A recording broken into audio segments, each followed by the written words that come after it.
सूचना केवल हमारे विचार हैं, वित्तीय सलाह नहीं। निर्णय लेने से पहले खुद शोध करें। किसी भी लाभ या हानि के लिए हम उत्तरदायी नहीं हैं। आज हम देख रहे हैं जस्ट डायल लिमिटेड के 2025-26 Q1 की standalone financial performance. Starting with the sales, पिछले क्वार्टर से सेल्स में 3% का इंक्रीज हुआ है, मगर कंपनी ने पिछले साल के मुकाबले 6% का सेल्स इंक्रीज रिपोर्ट किया। Expenses 4% quarter on quarter increase हो गए हैं, जो साल भर के 6% के राइज के साथ अलाइन करता है। क्वार्टरली सेल्स के कंपैरिजन में एक्सपेंसेस इंक्रीज होना दिखाता है कंपनी ने एक्सपेंसेस मैनेज करने के लिए स्ट्रगल किया। हालांकि कंपनी ने एनुअली अच्छा परफॉर्म किया। ऑपरेटिंग प्रॉफिट, जो पिछले साल के कंपैरिजन में 7% अप हुआ है, quarter on quarter around 0.5% increase हुआ है। Operating profit margin OPM annual basis पे 0% से इंक्रीज हुआ है और पिछले क्वार्टर के कंपैरिजन में -1% से डिक्रीज हुआ है। एक्सेप्शनल आइटम्स को ऐड करके अदर इनकम पिछले क्वार्टर के कंपैरिजन में 17% बढ़ गई, बावजूद इसके ईयरली ग्रोथ 46.5% हुई है। इंटरेस्ट एक्सपेंसेस पिछले क्वार्टर से -8% डाउन हुआ, लेकिन ईयर ओवर ईयर इंक्रीज 64% हुआ है। डिप्रिशिएशन कॉस्ट में क्वार्टरली -1% का डिक्लाइन देखने को मिला और ईयरली बेसिस पे 0% का इंक्रीज देखा गया। प्रॉफिट बिफोर टैक्स एनुअली 29% बढ़ा, लेकिन प्रोसीडिंग क्वार्टर से 11% बढ़ा है। इस साल कंपनी ने 8% टैक्स पे किया और क्वार्टरली कंपनी ने 20% टैक्स पे किया है। नेट प्रॉफिट ने ईयर ऑन ईयर 13% का इंक्रीज दिखाया, लेकिन लास्ट क्वार्टर से 1% का इंक्रीज हुआ है। इस क्वार्टर में कंपनी का परफॉर्मेंस ठीक रहा, ऑपरेशनल एफिशिएंसी में कुछ सुधार हुआ है। वहीं अगर एनुअल एनालिसिस की बात करें तो इस साल कंपनी का परफॉर्मेंस ठीक रहा। अर्निंग्स पर शेयर EPS में साल भर में 2% का इंक्रीज देखा गया, लेकिन क्वार्टरली में 1% की बढ़ोतरी भी नजर आई। इस क्वार्टर में कंपनी का EPS ठीक रहा, ऑपरेशनल एफिशिएंसी में कुछ सुधार हुआ। जस्ट डायल लिमिटेड के फाइनेंशियल स्नैपशॉट को रिव्यू करते हुए कुछ मुख्य ट्रेंड्स सामने आए हैं जो कंपनी की परफॉर्मेंस में रोशनी डालते हैं। जून 2022 से जून 2025 तक जस्ट डायल लिमिटेड की फाइनेंशियल जर्नी में सबसे पहले बात करते हैं सेल्स की।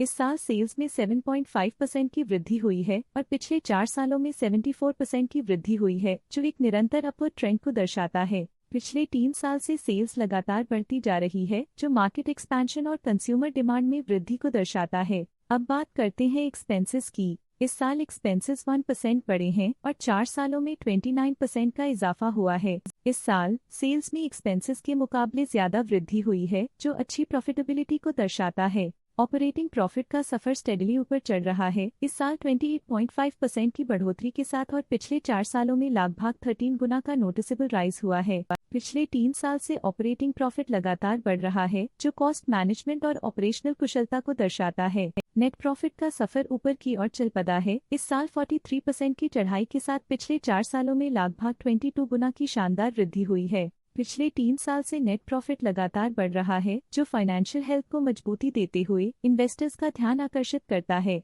इस साल EPS ने ऊंचाइयों को छुआ है 6% की वृद्धि के साथ, जो पिछले 4 सालों में लगभग 13 गुना की मजबूत वृद्धि पर आधारित है। पिछले 3 साल से अर्निंग्स पर शेयर EPS में लगातार इजाफा हुआ है, जो प्रॉफिट ग्रोथ को मजबूती देते हुए शेयर वैल्यू को बढ़ा रहा है। चलिए अब बात करते हैं शेयर होल्डिंग पैटर्न की। शेयर होल्डिंग रिपोर्ट्स कुछ इस प्रकार की हैं, जो के तक चलता है।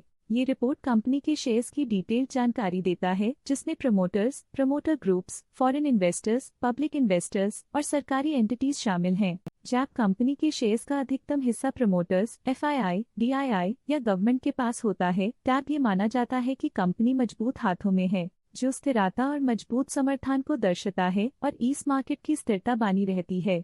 ये था कंपनी का करंट शेयर होल्डिंग पैटर्न। चलिए देखते हैं कुछ इंटरेस्टिंग DII डील्स जो हाल ही में कंप्लीट हुई। 21 अप्रैल 2025 को ग्रेविटॉन रिसर्च कैपिटल LLP ने 9.9 लाख शेयर्स खरीद लिए 1013.49 रुपीस पर यूनिट के हिसाब से, जिसका टोटल था 100 करोड़।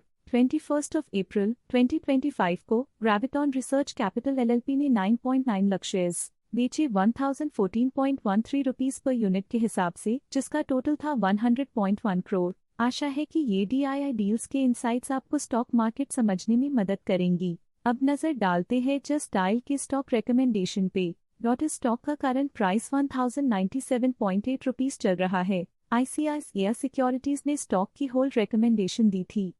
उन्होंने स्टॉक का टारगेट प्राइस 968 का अनुमान लगाया था। रिकमेंडेशन के समय स्टॉक का प्राइस 920.6 चल रहा था, जो करंट प्राइस से -5.8% डाउन है। ICICIdirect.com ने स्टॉक की बाय रिकमेंडेशन दी थी।